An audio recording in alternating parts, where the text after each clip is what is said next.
we're seeing more women becoming aware of what's going on and coming to the realization that this is about them too.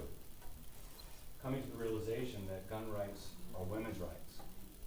They're coming to the realization that the narrative being pushed by groups like Moms Demand Action, I'm sure you guys have a few things to say about this. The narrative being pushed by them is a narrative that's just complete hogwash. Where John might it's a narrative that's built on lies, misinformation, and emotional manipulation, to be honest with you. And we're going to hear some things about the facts and the truth. More women are coming to the realization that it's okay for a woman to know how to use a gun. And it's not a bad thing. It's a good thing. Whether it's for recreational purposes, for putting food on the table, or ultimately protect and defend herself and those that she loves. And there's something wrong with a woman being ready, willing, and able to do that. I don't want to steal anybody's thunder, so I'm going to shut up and sit down, and I'm going to turn it over to Cherie, who's kind of in charge today. So, thank you. Thanks, Brad.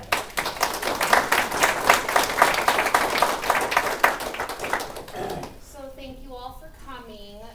We are going to introduce ourselves. Lauren LePage will be giving some legislative updates, let us know, kind of what's been happening this last year, what we can expect this next legislative session, and then we're going to tell you some of our fun hunting stories, tell you some of the things that piss us off a little bit, and talk about some of the fun, pretty things that we own. So, Lauren?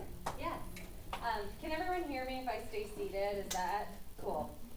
So my name is Lauren LePage. I know many of you from my work under my father, who was former Governor LePage. This past December, I was offered the opportunity to join NRA ILA, which is our policy and legislative arm of the NRA. And so I handle all of the legislation in Maine, New Hampshire, and Massachusetts. So just briefly, I'll give my legislative update now, and then if you have any questions, please feel free to chime in, but otherwise I'll be hanging out for a while anyway today. So in Maine, we were really, really blessed this past session to have all of you come out and support us in our efforts to defeat legislation at the State House. And I always want to thank people because the strength of our organization doesn't come from me, it comes from our members. So for everyone who's a member here, who has been a member in the past, who took time, even if you're not a member of the NRA, you're a member of Gun Owners of Maine or SAM, and you wrote your legislator or you showed up and testified, truly, truly, you helped me do my job. So I want to thank all of you for that. We defeated every single gun bill, and I think there were 12 or 13 of them total. We looked at all the committees. And we got out of Maine and we held the line.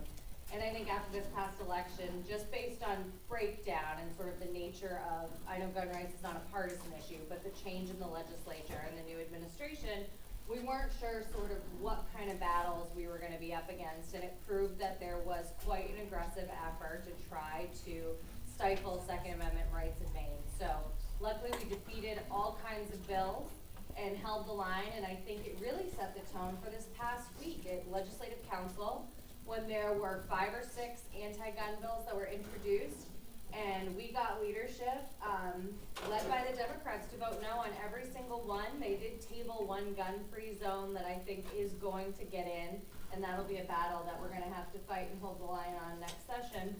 But needless to say, we set the tone last year for what could have happened this year, because I guarantee you if we passed gun control last year, we would have seen additional bills get through Legislative Council this year. So last year's victories really, I say that last year, I mean last legislative session, really set the tone, and I would just encourage all of you, if you know who your legislators are, go see how they voted on these issues, and if they voted our way, take the time to say thanks.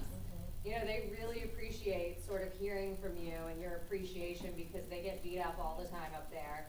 And I know many of us are really good about doing that, and if we know our legislator is a supporter of our rights, we already know who they are, we probably talk to them on a regular basis and say thank you. But so next year we will have that one bill. Of interest, I always like to include an update on New Hampshire, because New Hampshire is right beneath us, and oftentimes we share a similar culture when it comes to firearm safety and it being part of our heritage. New Hampshire will be a battle again this year. We had several bills last year, including background checks, waiting periods, gun-free zones that got vetoed and sustained. So we were able to push back on those. We are dealing with a very bad carryover red flag bill right now, which I suspect will ultimately suffer the same fate. And we also are dealing with quite a few magazine capacity bans, assault weapons bans, and background checks is coming back again. So we have, I think we get 10 bills in New Hampshire this year. So I'm pretty relieved that Maine will be a little bit of a breather, so I can spend the bulk of my time down there. So that is what I do, and it's a pleasure to be here. And I know I've met many of you before, but if you have any questions, it'd be great to take them. If not, I'll just kind of hang out, and if they pop up, feel free. I actually have a question, Lauren. Yeah. Do you think it's helpful for us to contact New Hampshire legislators as far as asking them to protect, their citizens' gun rights, just to make sure that, it doesn't trickle further north for us? So I actually think that's really interesting, and I think it would be helpful I think it might be a really cool opportunity if sort of our activists got in touch with their activists, because a lot of them were thinking if we got the semi-automatic rifle ban, if that went through legislative council, a lot of them were actually gonna come up here and testify against the bill. So, we're both constitutional carry states, so our rights we're impacted, especially if you're in a border community. I live in Sanford. I go to New Hampshire all the time, and my rights certainly matter. I feel like they matter just as much there as here because we have so many of the same protections. So I think it might be a really interesting dynamic. And I know leadership of those organizations. I work hand in hand like I do with Gun Owners in Maine. So I'm happy to provide contact information. That would be wonderful. And they actually have a women's group, the Women's Defense League down in New Hampshire that's based around. We were just discussing that Yeah, too. based Trying to around get more women. involved with them. Yeah. Wonderful. Other questions? That would reciprocate. I've been working with Michael Forte and some others that are gun owners of New Hampshire, and they actually sent a good amount of people to Kittery Trading Post when we had the problems down there last spring. New Hampshire came over and helped us, so I'm sure they would really appreciate if we went over and helped them too. And that working together kind of scares moms to man action. Holy crap, these guys are going interstate now, right up here. Really effective, yeah. So this is something I heard, that even though they didn't make it back into the second session, I heard that they can still be resurrected for the second session. So there is an opportunity for the sponsors of the bill to appeal, which will come in late November, late December. So thank you for bringing that up, because I'm not a fan of dead until it's actually dead. So yes, hypothetically, Legislative Council could reverse their vote on any number of these bills when they meet to address appeals in November. I think that their votes are probably gonna stand. I think they recognize in an election year this would not be an issue. And, credit to Governor Mills, who came out and has said she is not interested in these bills being on her desk and sort of helping us with that narrative. I know someone from Gun Owners in Maine had written her office, and she received a response that was posted, and it was pretty clear that she understood the importance of Second Amendment rights. So, This is an odd question. So when a bill gets put in, let's say it's a red flag bill, and it gets voted down, can they resubmit the same exact bill over and over and over, or is there a point where or do they just have to reword it? Like, is there an end point? So if they submitted it last session, in Maine there is a rule that says you can't deal with the second subject matter in the second legislative session. So what would happen is, this year we didn't see red flag because red flag was dealt with last session. So it won't be dealt with this session. Certainly after the next election, we'll see it again. Okay. So it's kind of almost a like perpetual thing that's it's just like gonna staggering, like it's almost like an every other year type of thing. And I think that's probably done on their side deliberately so that they keep the bills. Like we didn't see the rifle ban last year, but we did see the magazine capacity ban. So they did magazine capacity, it failed. They tried to get the semi-auto rifle ban in this time. So it's just, I think there's a collective effort to be somewhat strategic in terms of what they're trying to get in any given year. But whatever is defeated will certainly rear its ugly head, I think, after stop. How about referendum? Are you seeing any activity in petitions going around, monitoring in action, really out there gathering signatures for anything that could concern us? The only referendum I know of right now is in Massachusetts, and it's a, mandatory safe storage liability insurance kind of thing. But I have not heard of anything in Maine, and I like to always think, cause I live in southern Maine, sometimes I might be the first to hear Yeah. something like that happens, but if anyone else has heard, please tell me, cause I have not heard.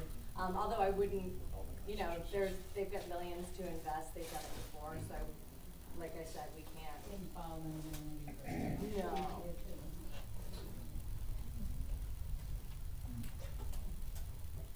I have a couple. Yeah. Could you address TAPS? Tap. That's federal bill. I would have to refer to our federal lobbyist. I can certainly take the question and bring it back to headquarters and address it for you that way. It basically is like the seatbelt law. Now, the federal government's gonna give you money if you get the seatbelt law passed. Oh, okay. The federal government's giving states money to get the red flag laws passed, and that's not a healthy situation. I can tell you that the NRA is working very closely to make sure that we, one, know what's going on, and two, to combat any of these efforts that would enact laws that violate due process. So we have our state lobby team is separate from our federal lobby team. So most of what I focus on and what I'm seeing in states, but I can certainly go figure out what the organization is doing and what communications are happening at the federal level on that bill. Now, I know when I went to testify against the red flag laws, a number of the legislators mentioned that if you're infringing on our Bill of Rights, but they never enumerated or really clarified what. But basically, the red flag law, it infringes on 2, 4, 5, 6, and 7, half of the Bill of Rights.